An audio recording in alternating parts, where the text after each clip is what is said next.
Essa classe aqui, que eu estou tendo a honra e o privilégio e a grande responsabilidade de dar aula hoje, está seguindo esse livro. Quantos de vocês têm esse livro? Pode levantar a mão, essa é a hora. Na hora das perguntas, não levantem. Que joia! Queridos, eu quero encorajá-los a comprar esse livro.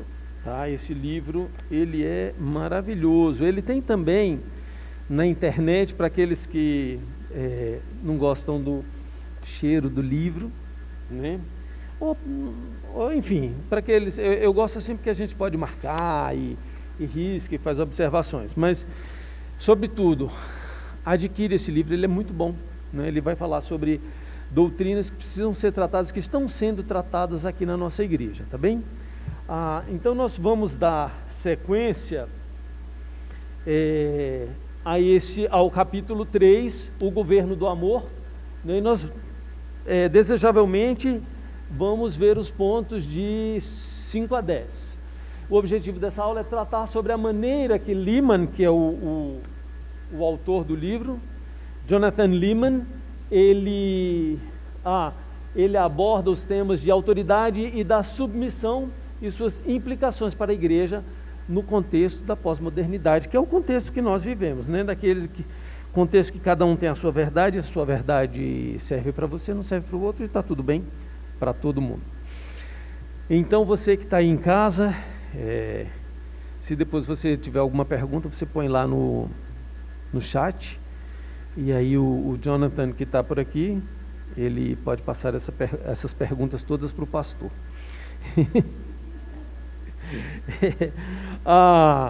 Então nós vamos começar do ponto 5, tá certo? E ele traz para a gente dois conceitos importantes.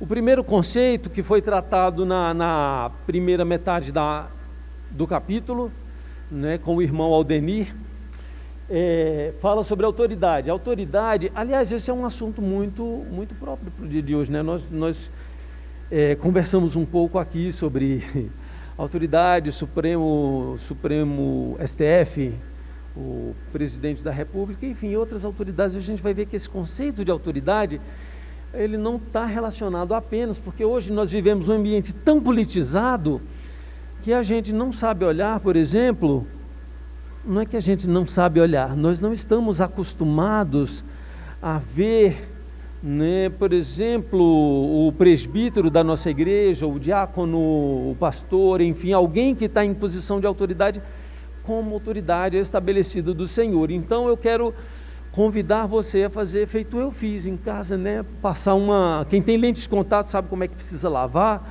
então dá uma lavadinha para ver que nós precisamos enxergar a autoridade como alguém que vem do Senhor, não apenas a autoridade, vamos dizer assim, suprema do país, mas todo aquele que está investido de autoridade. Então, autoridade é a autorização para criar ordem, ou seja, ordenar forma e função de acordo com as ordens do amor santo de Jesus. Esse conceito também foi visto na aula passada. E hoje nós vamos ver submissão, tá certo? Submissão é amar a Deus e dar-se a si mesmo para a busca da sua glória. Puxa, a gente precisa digerir isso. Amar a Deus sobre todas as coisas e dar-se a si mesmo para a sua glória. A primeira pergunta do catecismo, do breve catecismo de fé de Westminster, que é o que nós adotamos aqui, diz assim: qual é o fim principal do homem? Alguém saberia dizer aí? Menos o Paulinho, também não está aqui. Vamos lá, presbítero. Ixi, qual é o fim principal do homem? É isso aí, gente, não é uma pergunta difícil de casca de banana, é isso mesmo que a gente já sabe, né? Glorificar a Deus e gozá-lo para sempre. E a gente só faz isso com base na submissão, dar-se a si mesmo a Deus em todos os aspectos. E isso, nós vamos ver mais para frente, envolve todos os aspectos da vida, desde quando você está tomando banho, está aqui na frente, sentado aí no seu banco, né, tranquilamente. Como é que você está aqui? Se você está glorificando a Deus de verdade, né? Então, é isso. Ele começa a falar, deixa eu agora é ali e aqui. Nós vamos falar sobre Adão como sacerdote. Aí a gente tem que voltar a esse conceito no Éden. Deus criou Adão e Eva a sua imagem, e depois o chamou para exibir essa imagem. Veja, a submissão, ela começou no Éden. É importante que a gente aprenda esses conceitos. Sabe por quê, meus irmãos? Porque está no nosso DNA. O nosso DNA não vem de agora, não é? É antigo. E se nós estamos aqui é porque nós de fato queremos aprender essas coisas todas. Se você quer acompanhar no seu livro, nem sei a página porque eu estou com ele aqui, mas é o ponto 5 do capítulo 3.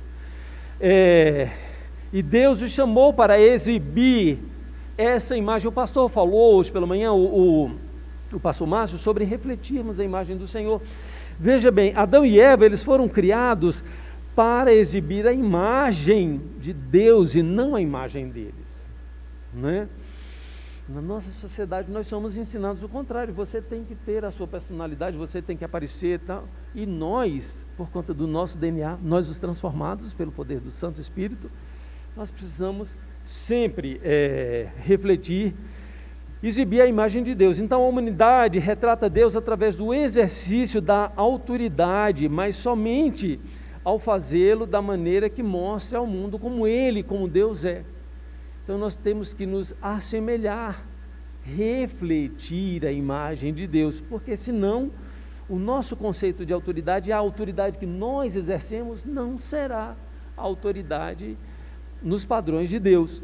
Veja, a fim de que o ser humano exerça uma autoridade perfeita, ele deve se submeter a Deus de modo perfeito. E aí nós vemos que autoridade e submissão, eles estão assim, perfeitamente conjugados. Eles combinam perfeitamente a metade um do outro, né? A submissão, ela precede a autoridade. Então nós precisamos antes nos submeter a Deus, né? Adão, meus irmãos, Adão era um sacerdote. Por que ele era um sacerdote? Ele, ali no contexto do Éden, como Adão foi colocado, veja, os irmãos lembram, ele nomeou tudo, todos os animais, as plantas, né? Ele não era o rei principal, como o nosso autor, como Lehmann fala, né? Ele era um vice-rei, uma espécie de um vice-rei. Talvez fique melhor se eu tirar Agora os irmãos vão me ver como eu sou. Então, ele nomeou os animais porque ele era um vice-rei, ele estava governando em nome do rei principal, que era o rei Deus, o Criador, né? Ele não era um rei para que ele pudesse fazer o que ele desejasse. Então ele era um rei uma espécie de rei, que ele pudesse mediar o amor santo de Deus pela criação. Assim que nós temos o conceito de autoridade, né? Autoridade que vem daí. Portanto, ele era, como se fala no conceito da teologia bíblica, ele era um sacerdote chamado para retratar a semelhança de Deus aos outros. No caso de Adão, particularmente, ao cosmos. E aí todos nós estamos sempre numa posição de autoridade e de submissão. Em casa, no seu relacionamento, o pai, por exemplo, a mãe, o irmão mais velho, está numa posição de autoridade, mas ao mesmo tempo de submissão.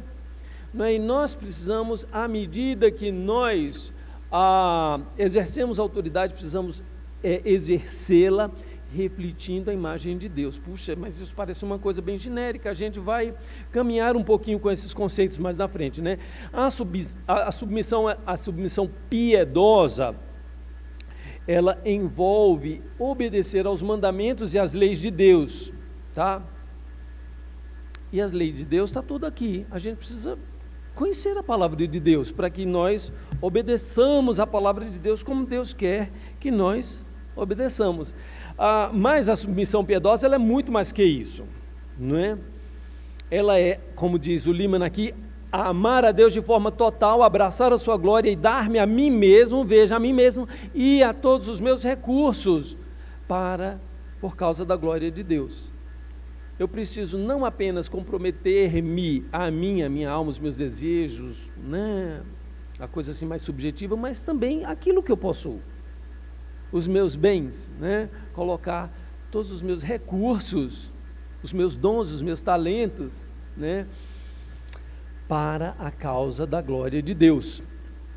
Aquele que ama a Deus se conforma, e aí nós temos aquele texto lá de Romanos, né, que nós não devemos nos conformar, nos tomar a forma do mundo, nós precisamos tomar a forma do Senhor, e quando a gente fizer isso, a gente vai entender esse conceito de autoridade e de submissão. Aquele que ama a Deus se conforma ou se submete à vontade de Deus, à verdade de Deus e à vida de Deus. Deixa eu descer aqui. Então aí, quando a gente faz isso, nós temos essa questão de submeter-se aos humanos. Essa parte é uma parte bem complicada, né? E não é apenas, como eu falei no início, né, politicamente, apesar que isso complica bastante, né, as nossas relações, muitas vezes na igreja, são baseadas nas nossas escolhas políticas. Entretanto, todo o conceito de autoridade que emana do outro, quando nós olhamos para o outro, a semelhança de Deus, né, e enxergamos esse irmão numa posição de autoridade, nós precisamos nos submeter a ele. Como é que eu vou fazer isso? Olha só o que é que ele diz aqui.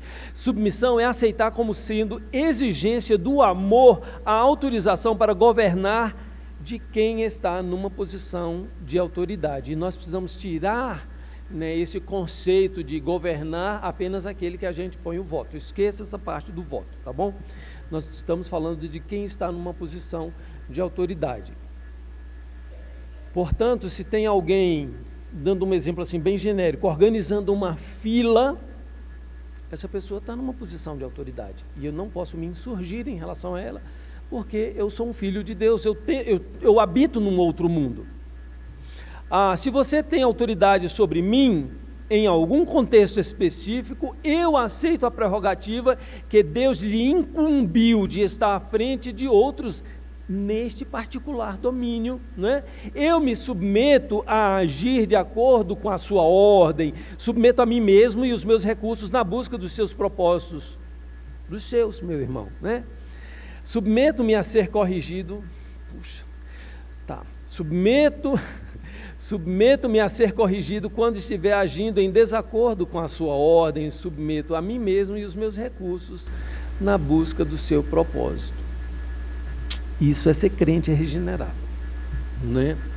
Não é algo que eu, João Marcos, esteja acostumado a agir, viu, meus irmãos? E nem acredito que seja algo que talvez a maioria de nós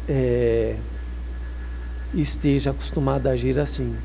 É um transformar, né? Eu passei essa semana uma música para o pastor de uma mocinha que ela muito bonita, e ela faz uma série de declarações de como que ela é, e ela diz: olha, eu sou invejosa, eu sou carente, agressiva e tal, e quando eu vejo tudo isso em mim, dói demais admitir isso. E nós, como cristãos, precisamos dizer: eu não ajo assim, mas eu preciso me conformar a essa forma do Senhor, né? Me conformar aos valores do reino de Deus. Faço tudo isso, sabe por quê, meus irmãos? Porque eu amo a Deus. E amar a Deus não significa aquele sentimento, as borboletas que o pessoal fala, né? Borbulhando dentro do estômago. Eu não gosto muito dessa figura, porque me dá vontade logo de vomitar. Mas enfim, não é aquela coisa, não é aquela paixão que você sente. Isso não é amar a Deus. Amar a Deus é obedecer ao Senhor. Não é claro que você vai sentir algo também, porque nós somos seres emocionais.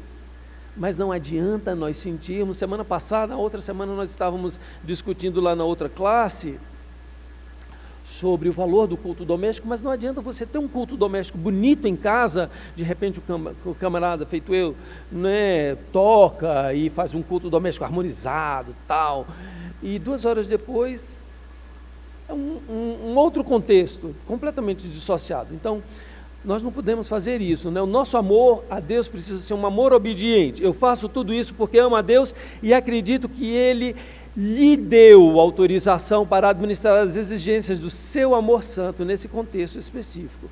Então, nós vemos aí autoridade e submissão caminhando juntos. Quando nós nos submetemos uns aos outros, nós os fazemos dentro dos limites da capacidade deles como rei. Claro, não é aquela obediência cega como o Lehman ele coloca aqui, né? Eles não são reis com funções sacerdotais, o que significa que a autoridade deles está simplesmente mediando a autoridade de outro, e é verdade, eles estão mediando a autoridade do Senhor, e a gente precisa estar bem alerta em relação a isso. A submissão piedosa de um ser humano é, de fato, a submissão a Deus. Quando eu estou me submetendo a você, meu irmão, a você, minha irmã, quando você está numa posição de autoridade sobre mim, eu estou me submetendo a Deus.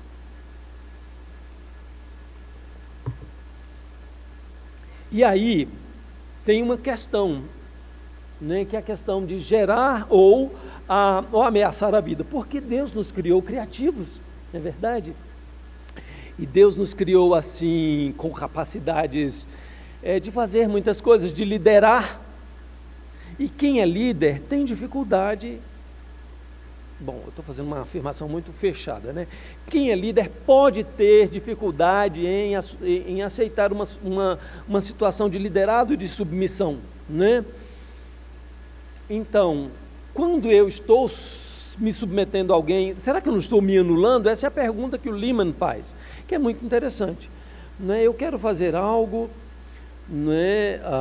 Eu estou ajudando, por exemplo, a irmã Joyce, não estou, né? no coral infantil, mas eu também sou músico e eu gostaria que uma coisa fosse assim e tal, eu entendo que, mas ela é a líder, né? Eu preciso me submeter, eu fico pensando, mas eu vou me anular? Há esse conceito na nossa sociedade, que não é um conceito bíblico, não é? Então, não, na verdade, nós não estamos nos anulando. Ele diz, o Lehman, ele coloca uma coisa muito, muito interessante aqui. A linguagem da submissão aos propósitos de outras pessoas, mesmo que seja aos propósitos de Deus, pode soar assustadora. Por quê? Porque ela significa renunciar aos nossos planos e objetivos para adquirir, parece aniquilar, não é, o nosso potencial exclusivo e criativo. E ele faz essa pergunta que eu acabei de fazer. Deus tem a intenção de que nós desenvolvamos a nossa individualidade e usemos os nossos dons, que são únicos, né? São individuais, certo? Certo? Mas nós só os desenvolveremos, sabe, meus irmãos, a nossa individualidade e usaremos os nossos dons quando nós nos submetermos aos propósitos de Deus. Qual é o propósito de Deus? Que eu me submeta, que eu seja essa pessoa, não é, que se submete aos outros em amor. A nossa individualidade e os nossos dons únicos precisam ser desenvolvidos numa direção santa, sempre santa. Porque não é fácil você se submeter aos outros, não é? Seja o presidente da República, seja o gari que quer limpar ali o seu, e eu estou fazendo só essa correlação, não em nível de importância, essa importância que a gente pensa, mas de autoridade. Estou falando de autoridade, das autoridades, né? Porque a pessoa quer lavar e varrer, a gente precisa se afastar dali. Muitas vezes é difícil nós nos submetermos. Então, nossa individualidade e os nossos dons únicos precisam ser desenvolvidos numa direção santa, que os submetemos como matéria-prima, os nossos dons, eles são matéria-prima, àqueles a quem Deus colocou sobre nós. Esse é um conceito que nós precisamos sair hoje daqui, dessa sala, e você aí do seu sofá. Entendendo, Deus colocou pessoas todo o tempo, né, em autoridade sobre nós, e nós precisamos nos submetermos a elas nesse amor santo, nessa direção de amor santo, para cumprirmos a vontade do Senhor, né? O Salmo 1, ele oferece, veja só que coisa linda, abra aí seu Salmo, sua Bíblia. Talvez alguns de vocês nem precisam, né? Mas eu vou abrir aqui mesmo. Salmo 1, ele traz o Lehmann, ele diz que o Salmo primeiro, ele orienta o saltério. Eu gostei disso, né? E a disposição principal de toda a humanidade que deve ter em relação a Deus. Veja bem, nós vamos ler até o verso do 1 ao 3. Bem-aventurado o homem que não anda no conselho dos ímpios, não se detém no caminho dos pecadores, nem se assenta na roda dos escarnecedores. Antes o seu prazer está na lei do Senhor, e na sua lei medita dia e de noite. Meus irmãos, eu quero fazer uma pausa aqui que ele não fez, mas na sua lei medita dia e noite, e ele fala assim, o seu prazer, né? Onde é que está o nosso prazer? Não é? Está na lei do Senhor, porque a gente só vai aprender, quando eu digo aprender, é realmente trazer para nós esse conceito, para a nossa vida prática, quando nós amarmos a lei do Senhor, nem nela meditarmos dia e de noite. O João Marcos aqui, né, só vai fazer isso quando ele amar ao ponto de ficar meditando de dia e de noite. Aí ele continua, ele é como uma árvore plantada junto à corrente de águas, que prestem atenção nessa frase agora, nessa expressão, nessa locução, que no devido tempo dá o seu fruto, não é quando ele quer. Tá falando de árvore, a árvore realmente não tem desejo, mas ele está dizendo que este homem, né, ele é plantado, ele é como uma árvore que é plantada junto à corrente de águas, que no devido tempo dá o seu fruto. Então, a submissão é entender que você vai ter um tempo que necessário você se submeter, à autoridade, não é?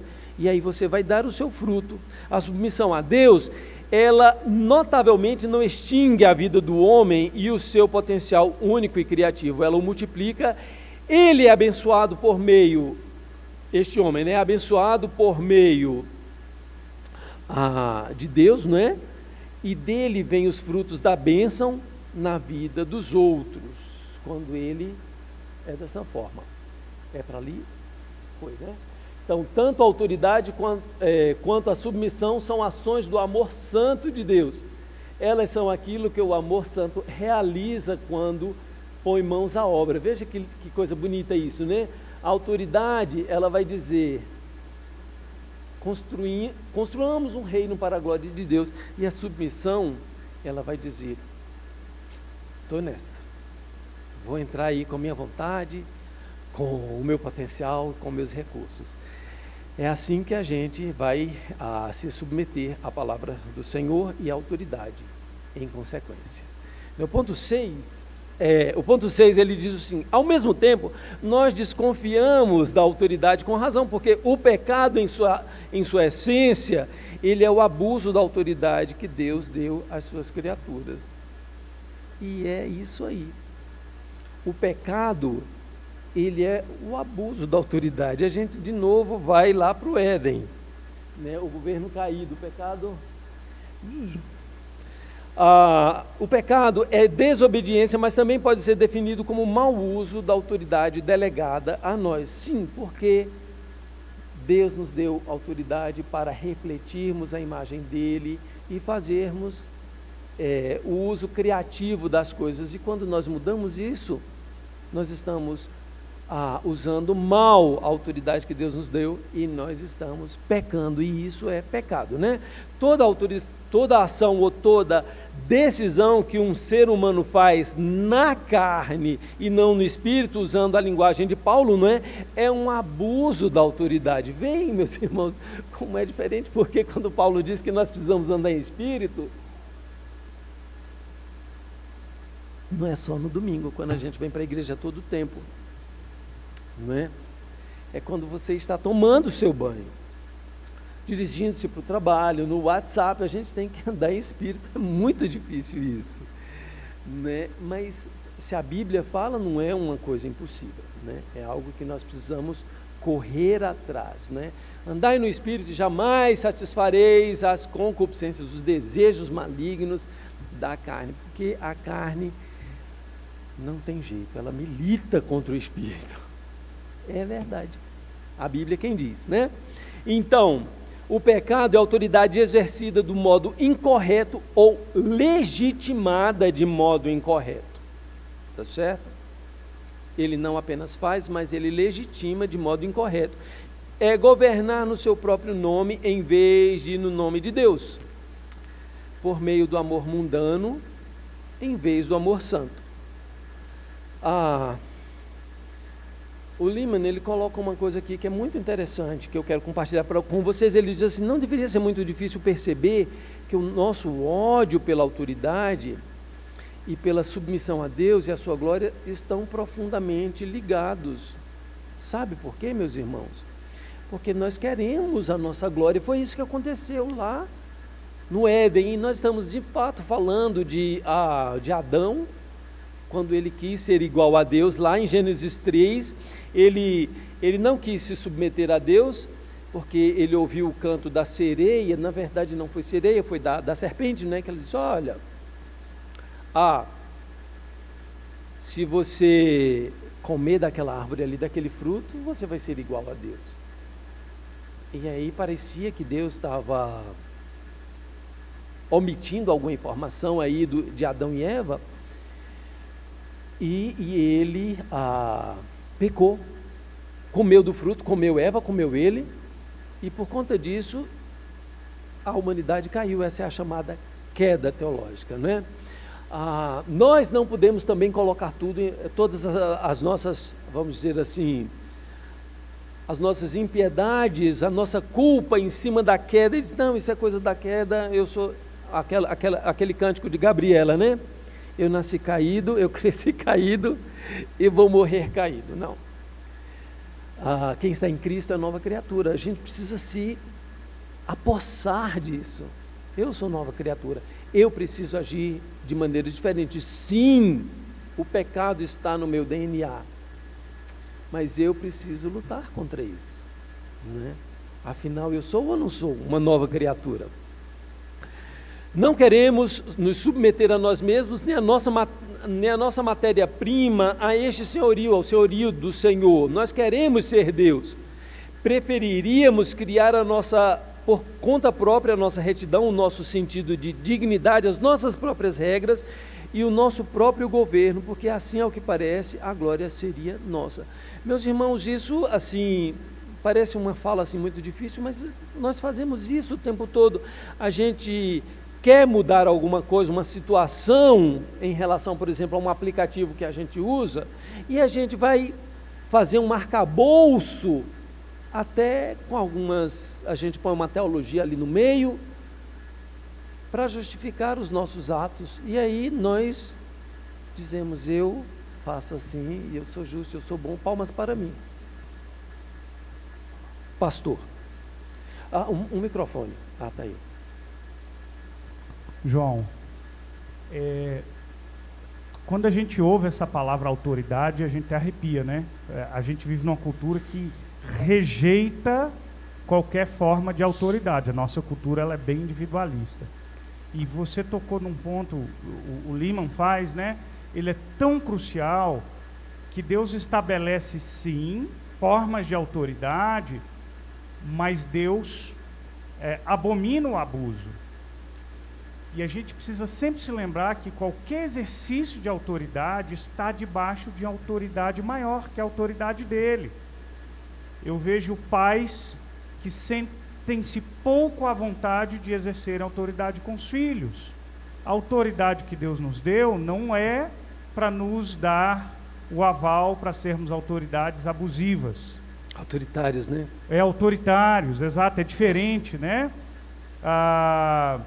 Portanto, toda a autoridade dos líderes, dos pastores, dos presbíteros, elas podem e devem ser questionadas quando elas escapam da autoridade da Escritura. A minha autoridade não é maior do que a autoridade da Escritura. O exercício da autoridade que Deus me deu, como você disse, é para glorificar o nome dele. O abuso de autoridade me faz lembrar os criminazistas, quando foram levados a tribunais. Chocou muita gente, que muitas pessoas disseram assim: Eu só estava obedecendo ordens. Como assim você só estava obedecendo ordens, né? O senhor só estava sendo obediente. A nossa obediência, ela é sobretudo ao Senhor. E para a glória do Senhor. E para a glória do Senhor. Pedro, quando levado ao Sinédrio, e disseram para ele, pode parar de pregar. Diz assim, nós não podemos deixar de falar das coisas que vimos e ouvimos. A autoridade, ele estava debaixo da autoridade de Cristo. Então, só quero lembrar que nosso medo, às vezes, de exercer autoridade, Deus estabelece limites, tá? Para o pai, para o marido, no exercício da sua liderança, da sua autoridade, enfim, a nossa autoridade está submissa à autoridade do Senhor, e esse é o critério para a gente avaliar. E aí eu me coloco aqui no lugar assim daquele que qualquer um pode chegar para nós e dizer assim, eu discordo. Então, vamos lá para a nossa regra de fé e prática e vamos ver se a gente está debaixo dessa autoridade que é maior do que nós. Sim. Obrigado, pastor, pela intervenção.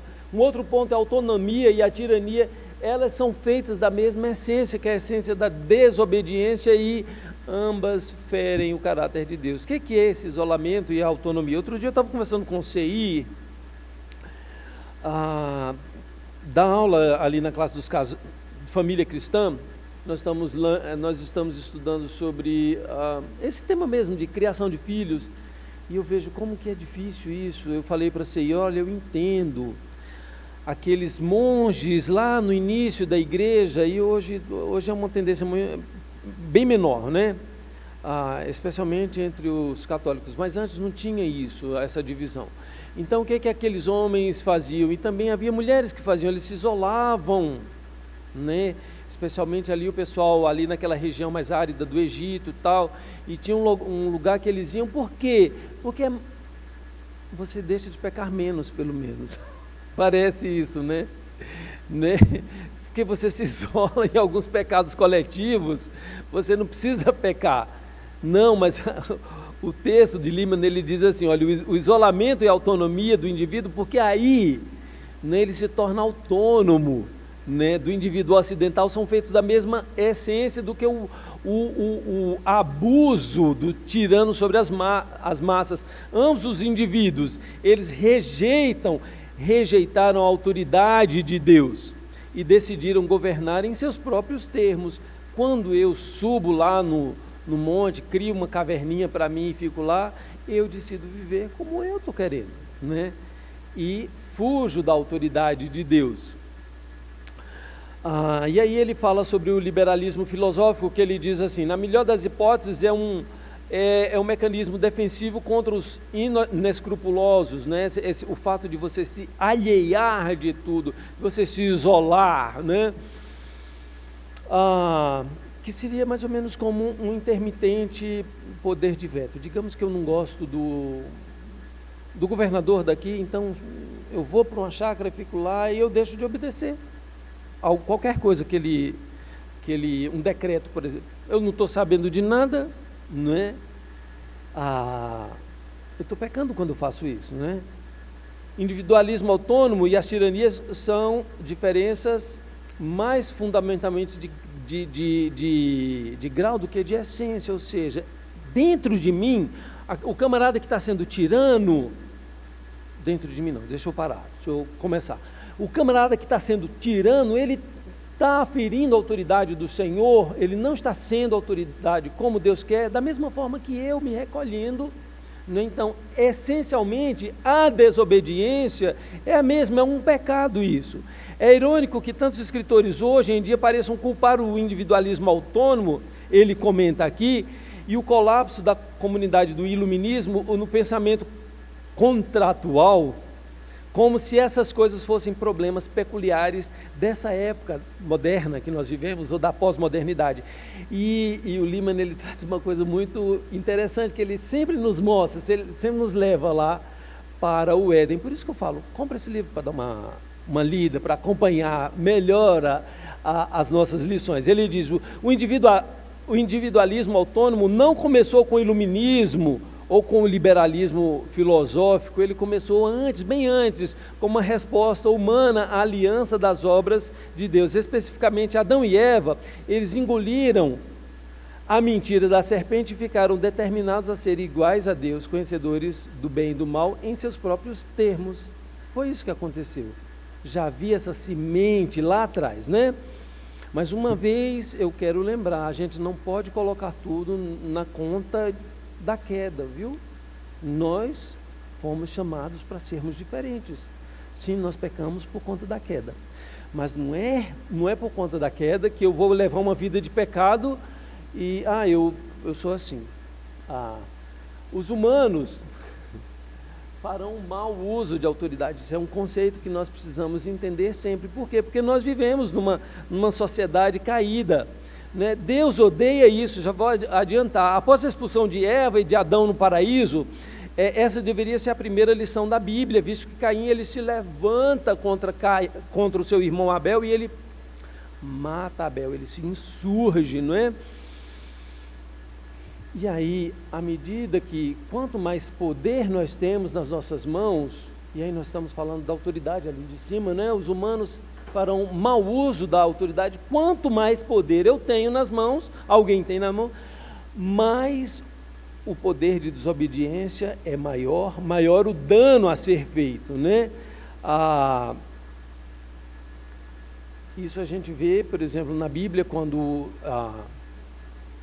Faraó está investido de poder, e à medida que Moisés buscava, diz, olha, deixa o meu povo sair, nós queremos adorar no deserto, mais Faraó se endurecia, mais poder ele tinha nas mãos para contrapor as ideias de Moisés e de Arão nos seus pedidos.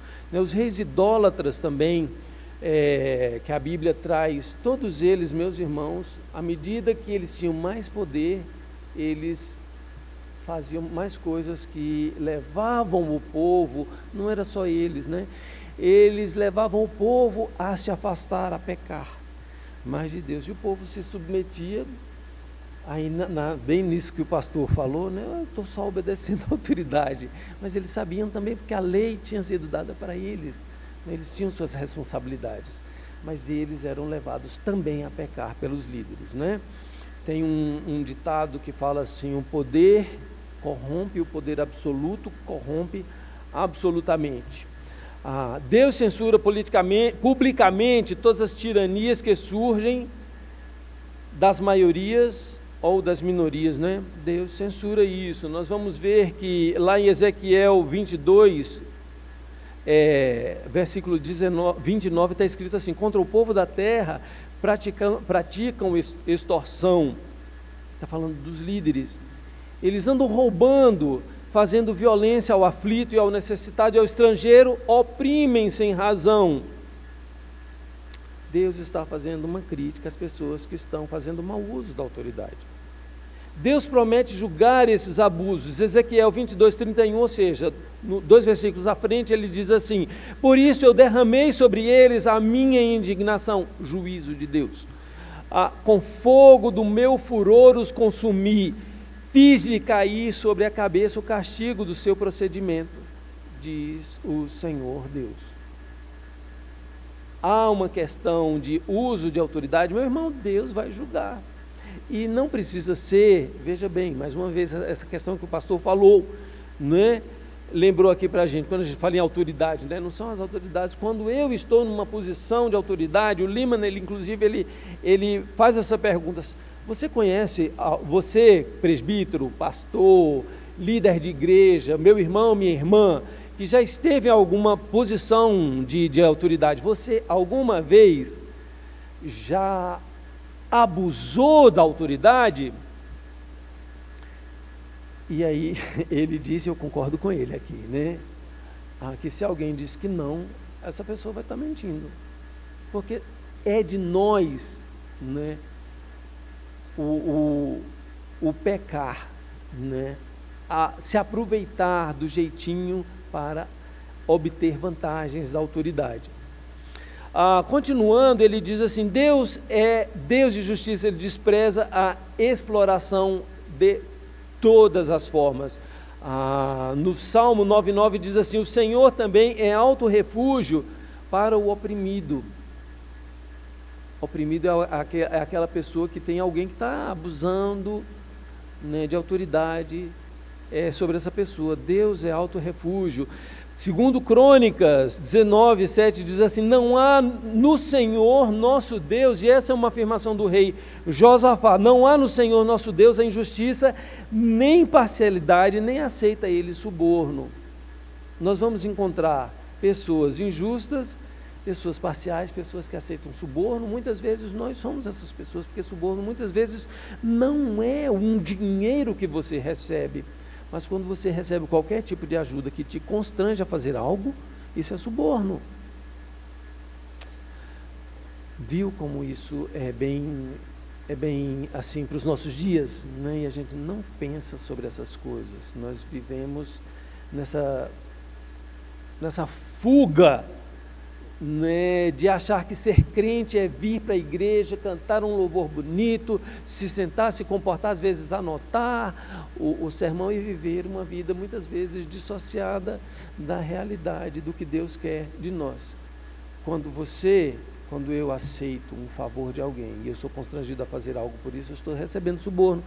Não há no nosso Deus injustiça nem parcialidade, nem aceita ele suborno. Moisés também, ele diz o seguinte: ele faz justiça ao órfão e à viúva, ele ama o estrangeiro, dando-lhe pão e vestes. Nós estamos vivendo dias que nós temos muitos estrangeiros aqui em Brasília, no Brasil todo, né? Ele faz justiça, ele ama o estrangeiro. E você, e eu, João, quanto amor eu tenho pelo aquele venezuelano ali que faz malabarismo no sinal.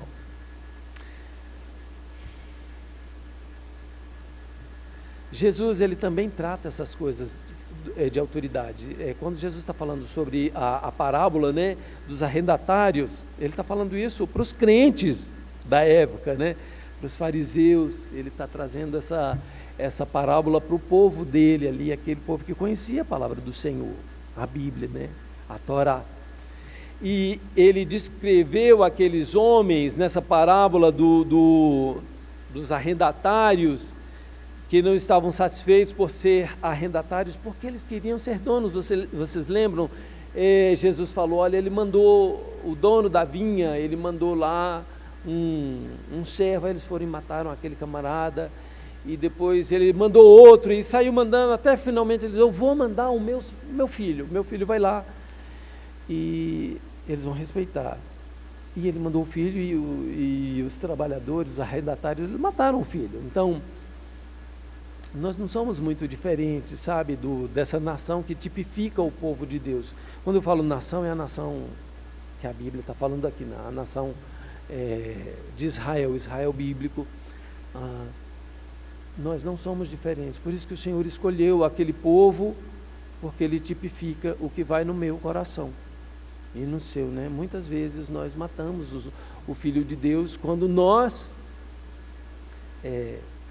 vamos contra as ordens que ele faz, e nós simplesmente não nos submetemos à vontade do Senhor. A crucificação é um símbolo da maneira pela qual todo filho de Adão perverte a justiça e abusa da autoridade para conseguir a sua própria vontade. Ela é um símbolo, e isso que é interessante, é um símbolo do ódio de Deus por tais perversões. Bem como da forma estranha e inesperada como Deus utiliza a submissão do seu Filho, Jesus, né? A maior injustiça da história para realizar a salvação e a glória. É por isso que nós precisamos sair daqui hoje entendendo esse conceito de submissão e de autoridade. O poder e a autoridade nas mãos dos seres humanos caídos, elas são, meus irmãos, uma espada de dois gumes. Quando usados por causa do amor, eles produzem vida e criam ordem. Quando são usados por qualquer outro propósito, mesmo que pareça uma coisa boa, destrói aqueles que foram feitos à imagem de Deus, né? Nós vamos adiantar então, deixa eu ver aqui. A Bíblia também, ela não fala aquilo ali não, o Liman que fala, é um dos pontos dele, né? Desconfie dos que estão por cima e dos que estão por baixo. A Bíblia nos chama para desconfiar tanto daqueles que estão em posição de autoridade, e o pastor falou sobre isso, né? E quanto àqueles que também se recusam a se submeter à autoridade. Uma pessoa que recebe poder e depois abusa dele, ele está simplesmente expondo a corrupção que existe dentro do seu coração. Quando eu estou numa posição de autoridade, quando você, meu irmão, quando você, minha irmã, está numa posição de autoridade, você abusa disso, o que você está mostrando é só o que tem dentro do seu coração, né? A corrupção que odeia e rejeita a vontade de Deus. Por isso que esse foi o embuste que Satanás ele usou contra Eva, né? Contra Adão e Eva. Ele sugeria que Deus estava tentando negar alguma coisa que era deles de direito, não era. E a cobiça deles, desse autogoverno, essa autoenganação, né? Induziu Adão e Eva a acreditarem na mentira. Satanás nos diz, olha só que interessante, você será prejudicado se você se submeter a isso. E alguns de nós respondem alegremente, né? E não só isso, mas também não serei capaz de tomar e afirmar aquilo que é meu por direito. Eu me lembro de uma propaganda que eu vi, mal feita até. Eu estava nos Estados Unidos e lá eles tinham uma propaganda de um pessoal que fazia empréstimos. Então chegava alguém na janela, numa janela qualquer, várias pessoas, dizia, eu quero meu dinheiro e eu quero ele agora. Essa era a propaganda. Bom, eles têm propagandas fabulosas, essa não era. Então nós pensamos que temos as coisas, né? Então Satanás canta no nosso ouvido, olha, se você se submeter, você vai ser prejudicado. E aí você diz, e não apenas isso, eu não apenas serei prejudicado, mas eu deixarei de ter o que é meu de direito. Isso foi o embuste lá do Éden, né? Está dentro de nós isso. Uma pessoa estará se auto-enganando se desconfiar apenas daqueles que estão no topo da hierarquia, no presidente do Supremo e outros presidentes por aí, né?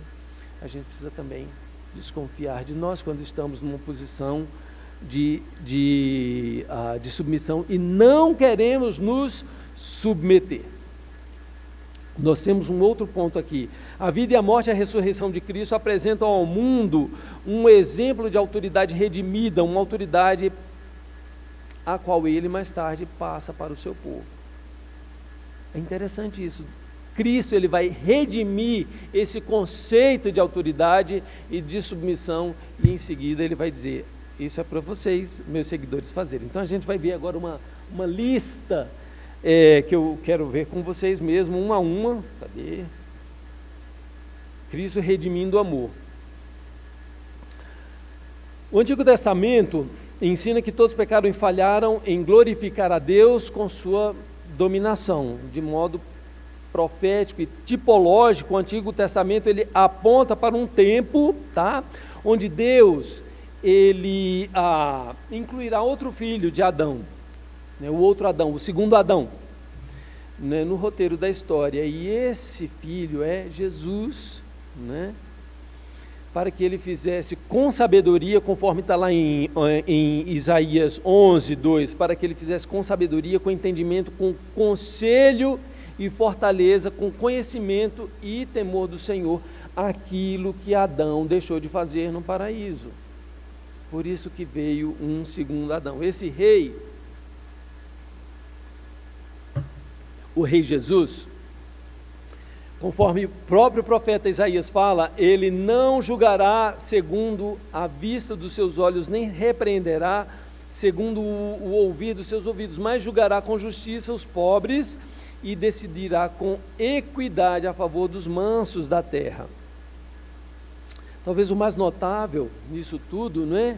Nesse rei humano que viria e que veio, não é? Foi que houve um casamento entre o nome, o título e os atributos do próprio Deus. E, portanto, ele veio na autoridade do próprio Deus. Veja o que é que Isaías 9,6 diz. É aquele texto belíssimo, conhecido, que a gente normalmente só lembra dele no Natal, né? Porque um menino nos nasceu, um filho se nos deu, o governo está sobre os seus ombros e o seu nome será Maravilhoso Conselheiro, Deus Forte, Pai da Eternidade, Príncipe da Paz. Esses são os nomes do Senhor, né? Mas notável ainda é que este rei vindouro exercerá um governo perfeito, porque estará em perfeita submissão ao Pai. Ele virá como sacerdote buscando mediar a glória do outro. Quando Jesus veio, ele veio para mediar a glória de Deus, para trazer a glória de Deus. Na vida e no ministério de Jesus Cristo, a autoridade de Deus ele foi retratada de modo perfeito e a autoridade humana foi redimida de modo perfeito. Nós temos duas duas grandezas aqui que foram redimidas. Uma foi a autoridade de Deus e outra foi a autoridade humana. Elas foram redimidas de modo perfeito. Olha, o salmista, ele louvou a majestade de Deus por conceder autoridade, glória e honra à humanidade por meio da criação. E o cristão, ele precisa fazer a mesma coisa, louvar a majestade de Cristo por conceder autoridade, glória e honra à igreja por meio da recriação. Eu vou trazer umas frases aqui que ele coloca com versículos. Como é que isso aconteceu? Como é que essa redenção, primeiro da autoridade através de Jesus aconteceu e depois como tudo isso passou ao homem, à igreja. Jesus apresenta sua autoridade restauradora e doadora de vida, curando toda sorte de enfermidade entre o povo. Esse texto está lá em Mateus. Essa afirmação ela está com base no texto de Mateus 4, 23, né? E também 23 a 25 e 9 a 35. Jesus curava toda sorte de enfermidade. Jesus recusou a tentação de Satanás de ter todos os reinos do mundo e glória deles, porque ele sabia, né, que a adoração pertence somente ao Senhor. Está percebendo aí que há uma questão de autoridade, de submissão em cada desses pontos? Jesus surpreende as multidões porque ele as ensinava como quem tem autoridade. Jesus trazendo para si a autoridade que aqueles homens que falavam não tinham autoridade. Então eles olhavam para aquele rabino ali, não sei das quantas, ele fala, mas ele não tem muita autoridade para falar. Mas Jesus falava como quem tem autoridade. O próprio centurião romano, que era um homem sujeito à autoridade, tendo soldados às suas ordens, como ele mesmo disse, ele reconheceu a autoridade de Jesus. Ele era um centurião romano. Ele era, assim, um capitão pelo menos, né? Ele reconheceu a autoridade de Jesus e sabia que ele poderia utilizá-la para curar os seus servos. Os discípulos de Jesus, eles observaram que até o vento e o mar lhe obedeciam. Olha como a autoridade de Jesus envolvia também o que nós chamamos de cosmos, né? O mar e os ventos. Os demônios, eles estavam sujeitos à ordem de Jesus. Ele declarou ter amarrado a Satanás. Está lá, Mateus 8, Mateus 9 e Mateus 12. Essa apresentação eu posso deixar disponível para aqueles que quiserem. É só falar, eu não sei quem, é com o pastor Adriano? Jesus alegou ter sobre a terra autoridade para perdoar pecados. Para perdoar pecados, e provou isso ao curar ao paralítico, levando a multidão a glorificar a Deus que lhe dera autoridade aos homens. Veja bem, a autoridade de Jesus aí, ela passa agora para uma coisa muito mais subjetiva, que é perdoar pecados. Esse filho de Davi, Senhor dos sábados, estabeleceu um novo tipo de Israel. Ele chamou seus 12 discípulos, deu Jesus autoridade sobre espíritos imundos para os expelir e para curar toda sorte de doenças e enfermidades. Tem textos aí que vão comprovar isso. Jesus, ele declarou que iria extinguir as principais alianças conhecidas pela humanidade, além de alterar os limites básicos, os limites baseados unicamente em quem iria ou não iria amá-lo e em quem iria e não iria obedecê-lo. Por isso é importante que nós tomemos a decisão de amar o Senhor, né? E de obedecê-lo. O amar e obedecer, eles caminham juntos. Jesus, ele pronunciou julgamento sobre os seus inimigos, autoridade. Jesus não usou o seu governo para impor um jugo pesado, mas um fardo leve. A gente ama esse versículo, né? Que dá descanso, visto que ele é manso e humilde de coração. Ainda ele continua. Jesus contrastou de um modo específico o seu governo contra o governo dos grandes que exercem autoridade. Essa parte não está aí, né? Em vez disso, ele veio para ser servido. Olha que autoridade diferente Jesus era, né? Ele não veio para ser servido, mas para servir e dar a sua vida em favor de muitos. O seu governo era um governo sacerdotal. Ele dirigiu a seus seguidores não apenas de volta ao rei prometido em Isaías, mas também ao servo prometido. Isaías, aqueles textos de Isaías que falam sobre o servo sofredor, Jesus encarnou isso. E Jesus declarou: toda autoridade me foi dada no céu e na terra. Então, meus irmãos, falando de uma maneira geral, ele veio reivindicar a identidade e as prerrogativas do próprio Deus. Por que é interessante eu saber disso? Porque tudo isso Jesus vai nos delegar essa autoridade. Cristo, ele exerceu o seu governo entregando a sua vida como um sacerdote. Veja, e os crentes, eles retratam a autoridade de Cristo, né? Porque eles resplandecem ao Senhor. Eles devem obedecê-la pura e simplesmente, né? Eles vão fazer isso, o crente, você, quando eu obedeço ao Senhor pura e simplesmente. Quando a minha obediência está cativa ao Senhor, né? A linguagem da obediência, muitas vezes a Bíblia fala sobre obedecer, sobre ser abnegado, sobre se arrepender, mas tudo isso quer dizer, submeta-se ao governo de Cristo na sua vida. O amor e a obediência a Cristo andam juntos. Amar a Deus e ao próximo é o que os habitantes do reino invasivo de Cristo fizeram. Eu vou passar então aqui as mesmas coisas. Aqui, olha, Jesus, ele comissiona os seus discípulos para agirem como sal e luz no mundo, de modo que o mundo pudesse glorificar ao vosso Pai que está nos céus. Então nós precisamos, é uma comissão que Jesus deu para mim e para você, né? Ser sal e ser luz.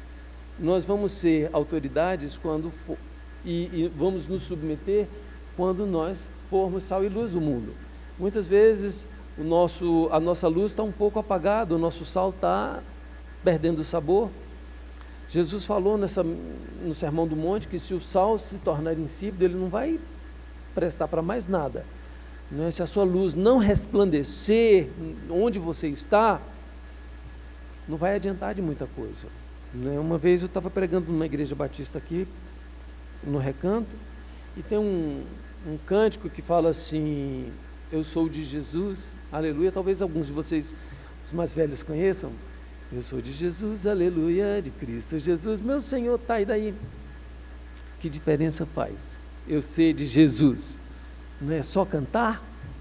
Então a gente precisa agir, né, conforme a palavra do Senhor fala, agir, né, na nossa autoridade precisa espelhar a autoridade de Jesus, glorificar ao Senhor, né? Jesus diz que os discípulos, dizia aos seus discípulos para não odiar, para não explorar sexualmente os outros, não se divorciar, Sermão do Monte, né?